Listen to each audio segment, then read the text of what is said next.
அனைவருக்கும் இனிய காலை வணக்கங்கள்.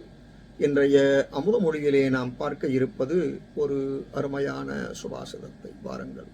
வார்த்தாச்ச கௌதுகவதி விமலாச்ச வித்யா லோகோத்தர பரிமலஸ்ச குரங்கணாபை தைலஸ்ய பிந்துமிவ வாரிணி துர்நிவாரம் ஏதத்ரயம் பிரசரதி ஸ்வயமேவ பூமௌ.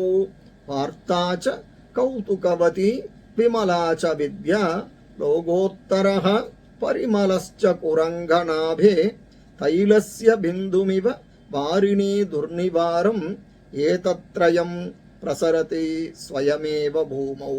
இதன் பொருள், நீரில் ஒரு துளி எண்ணெயை விட்டால் அது எவ்வாறு பரவுகிறதோ அதைப்போல பின்வரும் மூன்றும் உலகம் முழுவதும் பரவுகின்றன. ஒன்று, ஆர்வத்தை தூண்டும் செய்தி, மேலான அறிவு, கஸ்தூரிமானின் தனித்துவமானதும் மற்றும் இனிமையானதுமான நறுமணம் என்கிறது இந்த செய்யுள். இப்பதிவு உங்களுக்கு பயனுடையதாக இருப்பின் சப்ஸ்கிரைப் பண்ணவும், ஷேர் பண்ணவும். நன்றி, வணக்கம்.